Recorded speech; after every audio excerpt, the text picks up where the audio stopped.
জয় মা মনসা। হিন্দু পৌরাণিক কাহিনী এবং লোক সংস্কৃতিতে মনসা দেবী প্রধানত সর্পদেবী বা সাপের দেবী হিসাবে বিখ্যাত। সাপের কামড় থেকে রক্ষা পাওয়া, বিষ নামানো এবং কল্যাণ কামনায় মূলত তার পুজো করা হয়। এছাড়াও উর্বরতা, সন্তান লাভ এবং সংসারের সমৃদ্ধির জন্য মনসা দেবীকে পুজো করা হয়। থাম্বনেল এবং ভিডিও দেখে বুঝতে পারছেন আজকে মা মনসার ওপর ভিডিওটা আমি করতে চলেছি।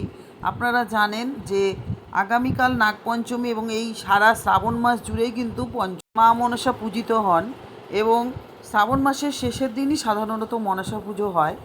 এবারে সোমবার মঙ্গলবার দুদিনই কিন্তু আপনারা পুজো করতে পারেন। লাস্ট দিন হচ্ছে মঙ্গলবার। শ্রাবণ মাস জুড়ে যেহেতু নাগপঞ্চমী পালিত হয় সেহেতু শ্রাবণ মাসের শেষ দিন আমরা যারা বছরে একবার পুজো করি তারা এই দিনই আমরা পুজো করি। আজকে আমি মা মনসার যে ব্রত কথাটা এই ভিডিওর মাধ্যমে আপনাদের সাথে শেয়ার করব। তাছাড়াও এই মনসা দেবী কে আমাদের সেটাও আমি একটু এই ভিডিওর মাধ্যমে আপনাদের জানাবো। আশা করি আপনাদের ভিডিওটা ভালো লাগবে। সকলের সাথে শেয়ার করে দেবেন, মা মনসার কথা শেয়ার করবেন, সবাইকে মায়ের ব্রত কথা এবং মায়ের কথা জানার সুযোগ করে দেবেন। শুরু করার আগে বলবো, আজকে এই চ্যানেলে নতুন হয়ে থাকলে অবশ্যই চ্যানেলটা সাবস্ক্রিপশন করে পাশে থাকবেন, সকলের সাথে শেয়ার করে সকলকে মায়ের কথা জানার সুযোগ করে দেবেন। লাইক কমেন্ট করতে ভুলবেন না। কমেন্ট বক্সে অবশ্যই জয় মা মনসা দেবীর জয় লিখে তারপরে যাবেন। আর বলবো অল বাটনে প্রেস করে রাখবেন, তাহলে আমি ভিডিও দিলেই আপনারা তৎক্ষণাৎই পেয়ে যাবেন। তো চলুন আজকে মা মনসা কে আগে আমরা জেনে নিই। সর্পদেবী অর্থাৎ মা মনসা দেবী, তাকে নাগদের নিয়ন্ত্রক এবং রক্ষাকর্ত্রী হিসাবে মানা হয়। বিশ্বাস করা হয় যে তিনি ভক্তদের সাপের ভয় এবং বিষের কবল থেকে রক্ষা করেন। মনসা শব্দের অর্থ হলো মন থেকে সৃষ্টি হয়েছে যা। পৌরাণিক মতে ঋষি কাশ্যপের মনন এবং মানসিক শক্তি থেকে এই দেবীর আবির্ভূত হয়েছিলেন। তাকে বিষহরী বা বিষধ্বংসকারী, পদ্মাবতী এবং ভগিনী বা বাসুকীর বোনও বলা হয়। প্রধানত বর্ষাকালে, বিশেষ করে শ্রাবণ এবং ভাদ্র মাসে নাগপঞ্চমী তিথিতে মনসা দেবীর পূজা খুব ধুমধাম করে অনুষ্ঠিত হয়, কারণ বর্ষায় সাপের উপদ্রব এবং ভয় বেশি থাকে, সেই কারণেই আমরা মনসা পুজো করে থাকি। মনসা দেবী কিন্তু ঋষি জরৎকারু মুনির স্ত্রী। তাছাড়াও কোনো না কোনো লৌকিক বিশ্বাসে দেবাদিদেব মহাদেবের মানসকন্যা বলেও তাকে মানা হয়। সেই জন্যেই মহাদেবের গলায় কিন্তু সাপ থাকেন। মা মনসা পুজো যারা করবেন তারা কিন্তু অবশ্যই একটা পদ্ম ফুল রাখবেন। মা কিন্তু পদ্ম ফুল ভীষণ ভালোবাসেন। পদ্ম ফুল ছাড়া মনসা পুজো হয় না। মা লক্ষ্মী পুজো যেমন হয় না, মা মনসা পুজোও হয় না। মনসা দেবীর পুষ্পাঞ্জলি মন্ত্রটা আমি আপনাদের বলে দিচ্ছি। আমি আপনাদেরকে ওটা ডেসক্রিপশন বক্সে দিয়ে দেবো, আপনারা দেখে নেবেন। এখানে আমি মন্ত্রটা বলে দিচ্ছি। মন্ত্রটা হচ্ছে, আস্তিকস্য মুনির মাতা জগৎ আনন্দকারিণী এহ হি মনসা দেবী নাগমাতা নমস্তুতে।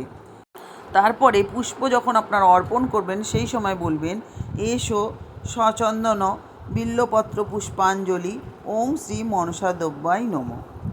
মনসা পুজোয় কী কী লাগে একটু আমি বলে দিই আপনাদেরকে। এই পুজোয় কোনো বড় মূর্তি লাগে না। মনসা গাছের ডাল বা শীজ দিয়েও আপনারা পুজো করতে পারেন। মাটির ঘট বা পট কিংবা মাটির সাপ প্রতীক হিসাবে আপনারা পুজো করতে পারেন। এছাড়া আপনারা দুধ কলা তো দেবেনই, ধান, দুব্য, পুষ্প, ফুল, আতপ চাল এগুলো দিয়ে কিন্তু পুজো করবেন। যেমন আপনারা পুজো করেন সেটাই করবেন। আলাদা করে কোনো মূর্তি না আনলেও আপনাদের চলবে। ওই যদি মনসা গাছের ডাল থাকে সেটাতেও আপনারা পুজো করতে পারেন। অষ্টনাগকে আরাধনা করতে হয়। তারপরে আপনারা ধূপ দ্বীপ দিয়ে মাকে আরাধনা করবেন। নৈবেদ্য তো দেবেনই, যেমন আপনারা নৈবেদ্য সাজান। আসুন আমরা মা মনসার ব্রত কথাটা শ্রবণ করি। আপনারা যারা পুজো করবেন, ব্রত করবেন যারা, তারা অবশ্যই এই ব্রত কথাটা শ্রবণ করে নেবেন। শ্রাবণ এবং ভাদ্র মাসে শনি এবং মঙ্গলবারে মনসা পুজো করার নিয়ম। একটি মনসা গাছ, নৈবেদ্য, 8টি কলা আর দুধ। একটা কথা মাথায় রাখবেন, মনসা পুজোয় কিন্তু ধূপ জ্বালাবেন না। আর মা মনসার ব্রত কথা শ্রবণ করুন। আপনারা যারা পুজো করবেন বা করবেন না সবাই কিন্তু ব্রত কথাটা ওই দিন শ্রবণ করে নেবেন। এক দেশে এক গরিব ব্রাহ্মণ বাস করত। তার 7টি মেয়ে হয়েছিল, কিন্তু ছেলে ছিল না একটাও। ঠিক সেই সময় 6টি মেয়ের বিয়েও দিল, কিন্তু তার ছোট মেয়ে সরলার বর আর কিছুতেই জুটল না। ব্রাহ্মণ চারিদিকে সরলার জন্য বর খুঁজতে লাগলো। শেষে গ্রাম থেকে কিছু দূরের গ্রামে এক ব্রাহ্মণের খবর পেয়ে সরলার বাবা সেই ব্রাহ্মণের বাড়ি গেল। সেই ব্রাহ্মণের 11টি ছেলে ছিল। সে 10টি ছেলের বিয়ে খুব বড়লোকের বাড়িতে দিয়ে বউ বাড়িতে নিয়ে এসেছিল, কিন্তু শ্বশুরকে মোটেই যত্ন করতো না তারা। সেই জন্য সে তার ছোট ছেলের বিয়ে দিয়ে একটি গরিবের মেয়ে আনবার জন্য খোঁজাখুঁজি করছিল। সে সরলার বাবার কাছে সরলার কথা শুনে সরলার সঙ্গেই তার ছোট মেয়ের বিয়ে দিয়ে দিল। সরলা শ্বশুরবাড়িতে এলো, কিন্তু শাশুড়ি আর জায়েরা তাকে দেখে ঘেন্না করতে লাগলো। একমাত্র শ্বশুর ছাড়া সরলাকে কেউ ভালো চোখে দেখতে পারত না, আর সেই জন্যেই সরলার মনে খুব কষ্ট ছিল। সে ভাবতো যে গরিবের মেয়েরা বেঁচে থাকে কেন, জন্মাবার সঙ্গে সঙ্গে মরে গেলেই তো হয়, তাকে এমন কষ্ট সহ্য করতে হয় না। সরলার দিন খুব দুঃখে কাটতে লাগলো। এমন সময় একদিন বেশ ঝিরঝিরে জলঝড় হচ্ছিল। সরলার জায়েরা অন্য এক জায়গায় দল বেঁধে বসে সেই দিন কী খেলে ভালো লাগবে তাই নিয়ে আলোচনা করছিল। কেউ পোলাওয়ের কথা বলল, কেউ ভুনি খিচুড়ি, কেউ বা বলল একটু তেলে ভাজা খাবারের দিন। এমন সময় সরলা সেদিকে আসতেই অন্য বউয়েরা তাকে বলল, আচ্ছা ছোট বউ, আজকের দিনে কি খেতে ভালো লাগে বলো তো। সরলা তো ছিল গরিবের মেয়ে, সে তার পছন্দ মতো বলল মাছের টক আর পান্তা ভাত। অন্য বউয়েরা তখন হো হো করে হেসে উঠে তাকে খুব ঠাট্টা করতে লাগলো। তারপরে একটু বেলা হতে সকলে পুকুরে স্নান করতে গেল। সরলাও গেল তাদের সঙ্গে। পুকুরে স্নান করে সরলা দেখলো কতগুলো ছোট ছোট মাছ কিলবিল করে ঘুরে বেড়াচ্ছে। সে তার গামছা পেতে মাছগুলোকে ধরে নিল। তাই দেখে তার জায়েরা আবার খুব ঠাট্টা করে বলল, ওই দেখো ছোট বউ মাছের টকের ব্যবস্থা করে ফেলেছে, আর পান্তা ভাতও তো ঘরে আছে। ওর আর কোনো ভাবনাই রইল না। পুকুর ঘাট থেকে এসে সরলা একটা ছোট হাঁড়ির মধ্যে মাছগুলোকে জিইয়ে রাখলো, কিন্তু কিছুক্ষণ পর দেখলো যে সে মাছ নয়, সব সাপের বাচ্চা। সরলা কাউকে কিছু না বলে সাপের বাচ্চাগুলোকে দুধ কলা দিয়ে পুষতে লাগলো। সাপগুলো ছিল মা মনসার ছেলে। তারা একটু বড় হতেই মা মনসার কাছে স্বর্গে চলে গেল। তারা তাদের মাকে সরলার দুর্দশার কথা সমস্ত জানালো। সব শুনে মা মনসার মনে খুব দুঃখ হলো। তিনি এক বুড়ি ব্রাহ্মণীর বেশ ধরে সরলাদের বাড়িতে এসে নিজেকে তার মাসি বলে পরিচয় দিয়ে সরলাকে দিন কয়েকের জন্য নিয়ে যেতে চাইল। শ্বশুরবাড়ির লোকেরা কোনো আপত্তি না করে সরলাকে সেই বুড়ি ব্রাহ্মণীর সঙ্গে পাঠিয়ে দিল। বুড়ি ব্রাহ্মণী তখন সরলাকে নিয়ে এক নির্জন বনের মধ্যে গিয়ে উপস্থিত হলো। তিনি সরলাকে বললেন, মা তুমি চোখ বুজে থাকো, আমি না বললে চোখ কিন্তু খুলো না। সরলা তার কথা মতো চোখ বুজেই রইল। এমন সময় স্বর্গ থেকে এলো পুষ্পক রথ। মা মনসা সরলাকে সঙ্গে নিয়ে সেই রথে উঠলেন। অল্প কিছুক্ষণের মধ্যেই সেই রথ স্বর্গে যা মা মনসার প্রাসাদে গিয়ে পৌঁছলো। সরলা সেখানে গিয়ে দেখলো চারিদিকে সাপ কিলবিল করছে, ছোটাছুটি করছে, কিন্তু কেউ তাকে কামড়াচ্ছে না। মনসা দেবী তখন সরলাকে বলল, মা সরলা, আমি তোমার মাসি নই, আমি মনসা দেবী। তোমার দুঃখ দেখে তোমাকে এখানে নিয়ে এসেছি। তুমি এখানে থাকো, আজ থেকে আমার পুজোর জোগাড় করো, আর তোমার ওই ছোট ছোট ভাইয়ের, আমার ছেলেদের এক বাটি করে দুধ গরম করে খেতে দিও। আর একটা কথা জেনে রেখো যে ওই দক্ষিণ দিকটায় কখনো যেও না। সরলা সমস্ত কথাই মেনে নিল। স্বর্গে সরলার কিন্তু দিন বেশ ভালোই কাটছিল আনন্দে। হঠাৎ একদিন মা মনসার বারণ, দক্ষিণ দিকটায় তার দেখবার ইচ্ছে হলো। সে দক্ষিণ দিকে গিয়ে দেখলো যে মা মনসা নাচছেন।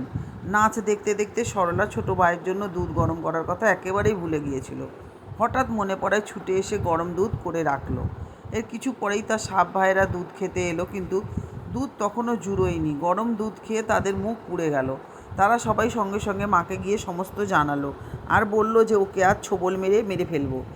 কিন্তু মা মনসা বললেন, না তা হবে না, বরং ওকে এক গা গয়না পরিয়ে ওর শ্বশুরবাড়িতে রেখে এসো।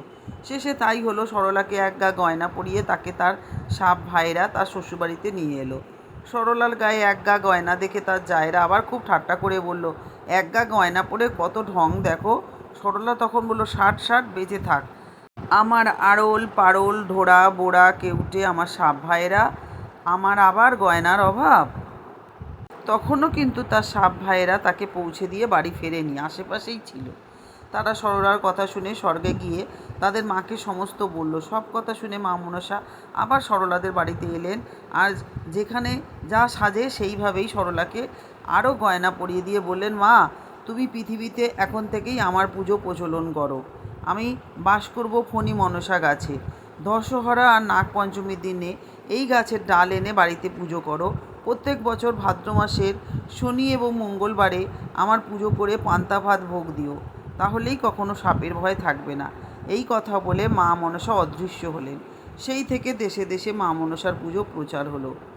শ্রাবণ বা ভাদ্র মাসে মনসা পুজো করলে বাড়িতে কখনো সাপের কামড়ানোর ভয় থাকে না, সাপের উপদ্রবেরও ভয় থাকে না। অথ মনসা দেবীর ব্রতকথা সমাপ্ত। জয় মা মনসা, সকলের মঙ্গল করো মা। আশা করি ভিডিওটা সকলের ভালো লেগেছে, তাই সকলের সাথে শেয়ার করে সকলকে মা মনসার কথা জানার সুযোগ করে দেবেন। আর আজকে বলবো এতক্ষণ আমার সাথে থাকার জন্য অনেক ধন্যবাদ। সবাই সুস্থ থাকুন, ভালো থাকুন, আনন্দে থাকুন। মা মনসা সকলের মঙ্গল করুক। আজকে আসি, আবার দেখা হচ্ছে নতুন আরেকটা ভিডিও নিয়ে। জয় মা মনসার জয়।